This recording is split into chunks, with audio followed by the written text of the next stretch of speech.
Well, good morning, good afternoon, good evening.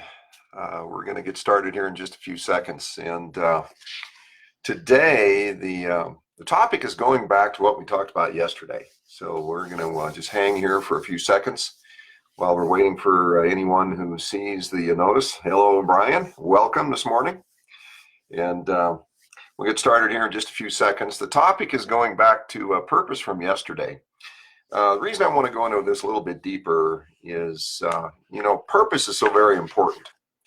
And oftentimes it's left hanging with just a little bit of nebulosity, if that's a word that you can that you can embrace.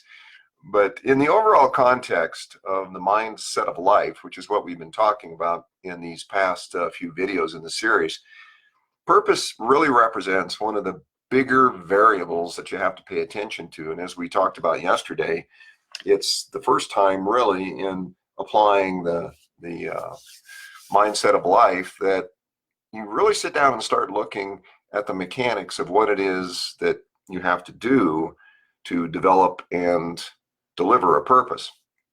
But this morning I was doing a little reading in my 5 a.m. Personal development time. And I came across an article, and the article had to do with sleep. But buried within this article, of course, is the premise, which is your lack of sleep may not be medical reasons. It may be you are troubled at the level of your soul or your subconscious level. Well, within that article, as I read it, I found some rather interesting dialogue. And I want to share that because it's relevant to purpose. For example, here's one of the statements out of the article. If you are disturbed or confused on a spiritual or psychological level, it may feel as though your life is spiraling out of control. This can leave you unhappy and unpredictable. How many people have really felt that? And, that happens to a lot of people. I think we've all experienced that at times. And it also says, to an extent, well, let me just back up here and read the prior paragraph. A tendency to obsess about your past mistakes is a sign of poor emotional health. It suggests that you are struggling to find positive opportunities in your current situation, which in turn highlights that you need to make significant changes to re-engage with life. You might also notice that you spend hours dwelling on happier times. To an extent, this is healthy. Reflecting on fond memories can lift your mood. However, if thinking or daydreaming about the past has become a coping mechanism, it's a sure sign that you need to pay more attention to your life.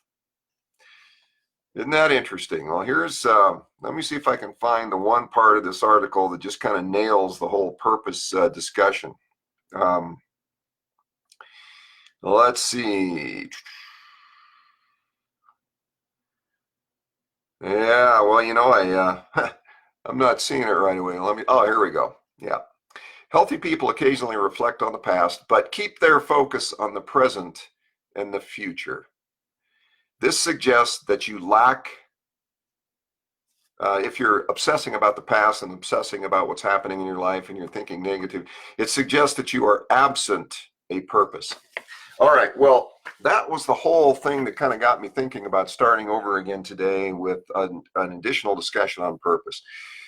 Oftentimes people without a purpose wander through life, never really knowing where they're going the next day. And they obsess on the past. They obsess on things that have gone wrong in the past, the things they did wrong, the things they could have done better, the things other people did to them. But the point being is, without a purpose to look forward to, without a purpose that engages you on the emotional level, you're oftentimes going to get sucked into that very phenomenon, the very phenomenon of dealing in the past, living in the past. And so purpose has a purpose. Okay, when we talk about it in the context of the mindset of life and how that contributes to the entrepreneurial lifestyle, purpose has a purpose. And here are just a few that I wrote down to engage you in life. If you don't have a purpose, what is your life all about? That's one of the reasons we have to get in touch with our desires, because if we don't know what we desire in life, we sometimes have a difficult time formulating a purpose. Without a purpose, how do we engage in life? We just go from day to day, showing up to the same place every day, doing the same things hoping things are going to get better, indulging in our pleasures, but never really considering that our greater purpose is to bring impact to somebody else somewhere, somehow. So it's to engage you in life, to put your focus on the possibilities.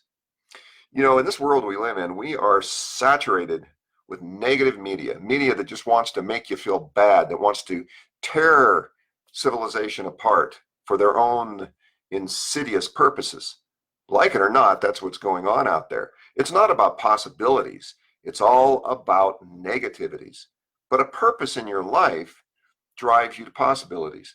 When you have a purpose that drives you forward, that gives you emotional engagement, you are necessarily looking for the possibilities in life. And possibilities mean engaging in gratitude and looking at the abundance that's available in the universe. And we're going to talk about that again in just a moment. To avail yourself of the opportunities. Possibilities lead to opportunities when you have the right mindset, when you have the right focus, which is what all of the mindset of life is about, is pushing you forward. Next, to make a difference. That's the impact part. You know, people go through life and they often wonder, do they matter? Are they significant to anybody? Do they have any impact on the world at all? And if they don't, it's not somebody else's fault. It's not the government's fault. It's not this political party's fault. It's your fault. It's the individual who drifts through life trying to blame other people and look for somebody else to help them that creates the very problem that they have. When you have a purpose, you are taking control of your life. You are taking control of the things you need to do to move forward, to make an impact and a difference in the world. And that's really critical. That's what's missing in such a large magnitude today, is people taking responsibility for making an impact in the lives of others. That's what entrepreneurs do. Now, some entrepreneurs get off track on that, to be sure, but we're going to drift back to that in a moment. To be fulfilled. I think I've kind of covered that, but you know, being fulfilled means that you're happy with your life. You're happy with the things that are going on. You're satisfied with the outcomes. And like I said back in a prior video when we talked about decision, a good decision isn't one that always comes out in your favor. A good decision is the one that, regardless of the outcome, you have peace of mind knowing that you made the best decision you could. Without a purpose, without spending the time to really consider who you are, where you're going, and why, at a very fundamental level. I'm not talking about an encyclopedic knowledge of all of this. You know, just having the innate sense of who you are and what you're about and where you're going, that in and of itself is fulfillment. And finally, to inspire. You know, your purpose is the external manifestation of who you are inside. And that needs to inspire people. It doesn't matter who, really, to a certain extent, initially. It could be your family, your loved ones, those who are closest to you. It can be an entire population of people. But you just seek to inspire people through who you are, your authentic self. And part of finding your authentic self is defining your purpose, getting in touch with your desire and your dreams again. So those are some of the thoughts that popped into my mind this morning in that early morning session. And it also caused me to go back and think about our prior video series, which led up to this one, and that was the 10 foundational principles of the science of getting rich. And if you haven't watched those, then there are a couple of those principles that are relevant to this whole purpose discussion and the whole idea that purpose has a purpose. And here's just a couple of those. You must think, act, and live on the creative plane, and your willpower is to be focused only on you and you alone. And finally, you must grow and evolve each day and always leave others with increased value in life. All of that speaks to purpose. If you define a purpose, then necessarily you start to ask, how do I fulfill that purpose? That leads you to growth. Identifying the things you need to do, the person you need to be, the skills you need to acquire, the talents, and all of that kind of moves us into the future topic of vision. But at the moment, purpose is all about engaging your mind, your soul in what you're all about and what you can bring to the world. Now, there's another part of that that sometimes is difficult for people to grasp. And we covered it yesterday, but I wanted to go over it again today because it's very important. Over the years, I've talked to a number of people about the topic of purpose. And one of the most popular, the most prevalent statements of purpose is, I just want to help people. Well, that's noble, but it is nebulous. It is vague, and ultimately it fails. You don't end up helping people because when you're asked the question, well, how do you want to help them? Well, I just want them to be happy. How do you want them to be happy? Why do you want them to be happy? What is the mechanism by which you are going to make these people happy? You see where I'm going with this? People will oftentimes make their purpose so vague just to feel that they have purpose that they never really get anywhere with it. There's another category of purpose that's very dangerous, and it's, well, this is really blunt. It's irrelevant purpose. You know, people will have a purpose. Well, my purpose is to fill in the blank.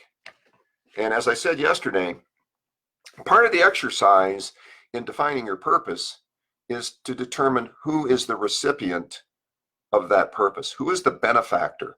Who will benefit from you delivering your purpose to the world? If what you have to deliver is irrelevant to the people that you're trying to deliver it to, you're wasting your time. And it's not about self-fulfillment at any cost.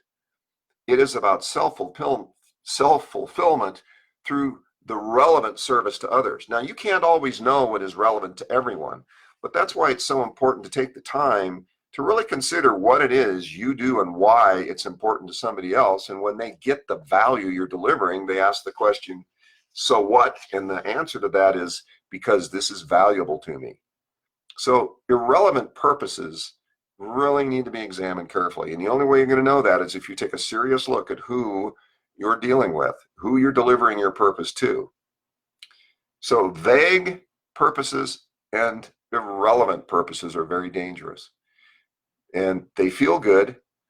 Oh, you know, it gives you that warm, fuzzy feeling inside, but you kind of have a responsibility to make sure that you're living your life in a way that matters. Matters to who? Matters to the people who are the benefactors of your existence. Boy, that's deep and heady, isn't it? But it's oh so true. And one of the challenges that entrepreneurs have is realizing that at the very core of all of that is who you are becoming. And again, that leads us to vision, which is down the road about one or two videos. But let's stop for a moment and talk about entrepreneurs again. You see, there's two different categories of entrepreneurs that I will refer to on a frequent basis: the organizational entrepreneur and the solo entrepreneur. And there's a fundamental difference between those two creatures. And part of the difference comes down to realizing your purpose. You see, an organizational entrepreneur is somebody who comes up with a great idea and a great product, and they put together the funding, and they put together the company, and they bring all the board of directors together, and they've got their venture capitalists, and they launch. And, you know, it's kind of like Bill Gates or Steve Jobs with Apple or Microsoft. You know, that's an organizational entrepreneur. They get a lot of credit for being the entrepreneur who kick-started the whole thing, but their lives rapidly spiraled into organizational dynamics, and they aren't so much about developing themselves as they are developing the organization. And sure, they have purpose. They've got a deep purpose. It led them there in the first place, and it moves and it changes, but it's not necessarily so visible to the people out there in the world. You know, if people looked at Bill Gates or Steve Jobs, they would see different levels of purpose, different levels of authenticity. Steve Jobs was very open, very deep, very sensitive, and he made no bones about speaking his mind. And he was a kind of a spiritual guy. Bill Gates, you know, he was an organizational dynamo. Big organization, big difference, you know, Windows, but he really wasn't all that transparent. He really wasn't all that spiritual in the way that he dealt with the people that he addressed in the marketplace. Different ideas, different concepts in the beginning, different purpose. But the solo entrepreneur is one person, maybe a couple that work together, but generally speaking, it's one person that's leveraging the resources of the universe in all their various forms. But their biggest asset is themselves, developing themselves within to deliver the purpose without.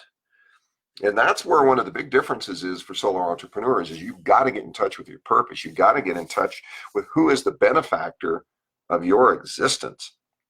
It's a big deal. So that was kind of what catalyzed the desire to go back into purpose today, because it's just incredibly important. And one of the other reasons is I look around at some people I know that are retired, recently retired. They had a life, they had a career, they had a full life, did wonderful things, and then the day comes when they're retired, and within a few weeks or a few months' time, they're wandering aimlessly. Their health is changing. Their perspective is changing. They're starting to think and focus on things that aren't really serving them because they never really had a purpose. What they had was a job. They had a career. They had a focus. Their purpose was masked in the organizational dynamics, or it was buried inside of a business that they owned. The purpose was to make money, to make the payroll, to pay the taxes.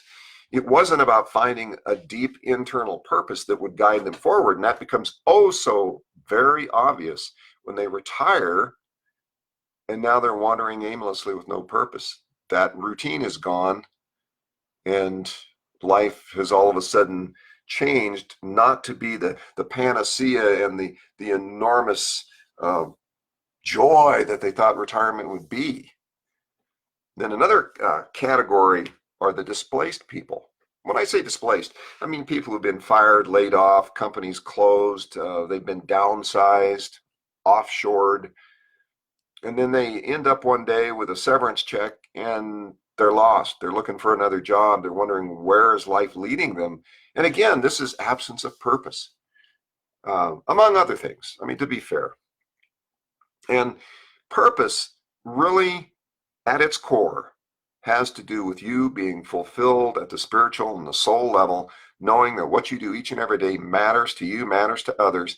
And if everything changed today in your life, if all of a sudden you lost all of your income, you lost your business, you lost your job, does your purpose sustain through all of that? You see, that's a real difficult thing to ask if you've not gone through that. I've gone through that. And thankfully, I had a purpose. And my purpose was very simple. And, it was basically my purpose in life was to bring value to the lives of others such that they were able to contribute in their lives. And that was all the way back through the corporate world. That was a very simple purpose. I mean, that was, value the lives of others. It's kind of nebulous. And that's one of the reasons I look back and realize I could have done a better job on that. But that's why purpose is important. You've got to be able to take and identify at the core value what your purpose is doing for others, for you. And that's why I kind of wanted to go back over the topic today and cover it in a little more detail.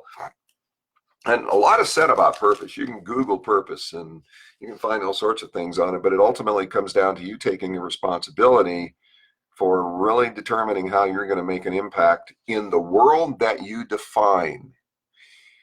And that's another element of purpose. There's in the bigger picture, we've got the world, 7.3, 7.4 billion people, whatever that number is. And within that, there's samples of people. And you can bring it all the way down to the one person in your life that matters, your significant other or your friends. And if that's your world that you want to impact, so be it.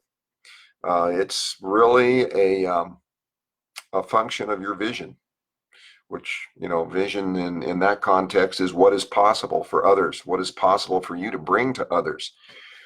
And as soon as you start recognizing that you have a great deal to offer, the sooner your purpose will begin to evolve and grow and manifest itself in the form of contribution and impact. One of the things that in the past that I have done on purpose discussions and defining my own purpose is to use the 6 basic human needs as a gauge for whether or not my purpose is relevant to me and to others. You see, the 6 basic human needs, and these were popularized by Tony Robbins some years ago, and they were based on a more thorough examination in his life of Maslow's hierarchy of needs. Maslow, if you've ever gone back and studied that guy, he had some really good stuff, but it was kind of abstract and oblique to a certain extent. And thankfully, Tony Robbins brought that forward into the 20th and 21st century and upgraded it, him and some others. But those 6 basic human needs give you the opportunity to just sit back and look and say, okay, my purpose in life is, the reason that's important to me is, it makes me feel this way. I believe my talents, my skills, my calling is in such and such an area, and it will impact the lives of others in the following ways. Those following ways have to somehow, some way, morph into those 6 basic human needs. And those are easy to identify in your own life if you just sit down and look at them. The top one being certainty. In purpose, in defining a purpose, if you can bring certainty into your life or certainty into somebody else's life, which of course is what? It's the opposite of uncertainty.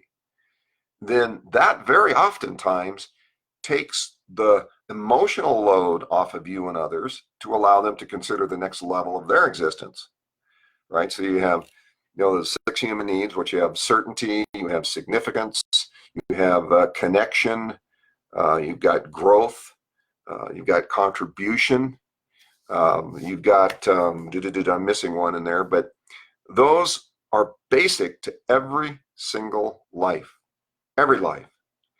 And it's just a matter of what it means to you. And you take those needs and you fundamentally examine what it is that makes you feel more fulfilled in the moment.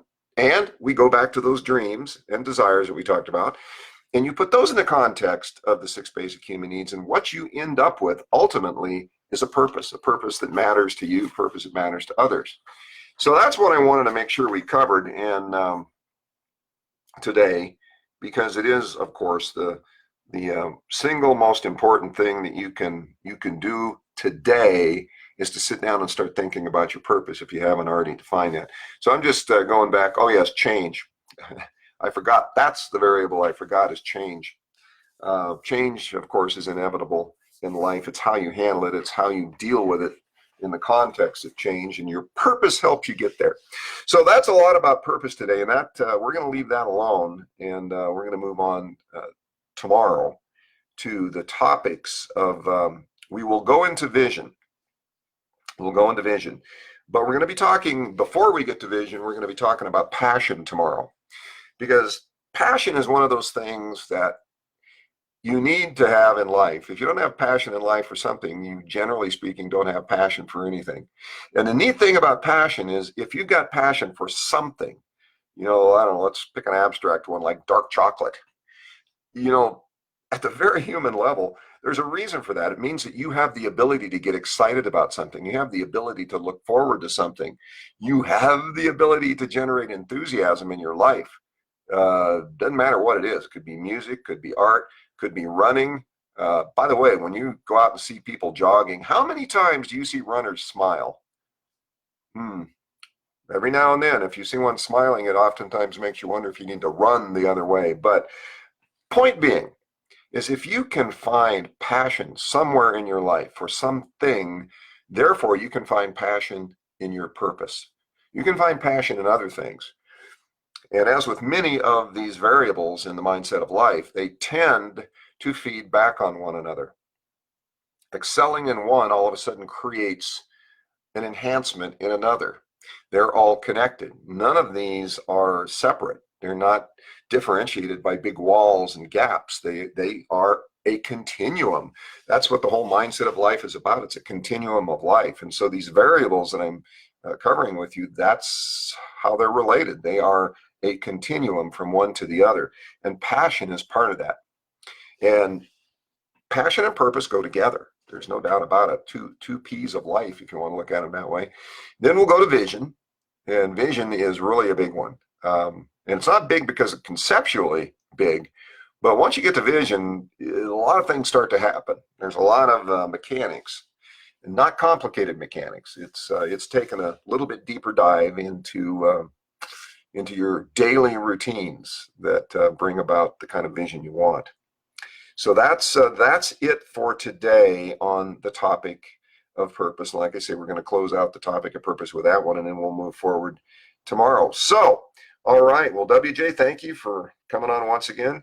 And let's see. Okay. Now, one thing I wonder is on a Mac, I just got to wonder why they keep putting on the Facebook Lives, they put a light green background with a white text over it, and it just kind of blurs the edges of the text to the point where you can't really differentiate it. But we got Brian, Paul, RC, and WJ. Thank you, guys. And for those of you who come on and watch the replay, leave your comments, questions, ideas, thoughts. I do answer those, and we'll go into a little bit more depth tomorrow when we get into the whole topic of passion, and we'll lead into vision from passion. All right, well, folks, thanks. I hope you have a great weekend coming up, and we'll see some or all of you tomorrow. Take care and enjoy.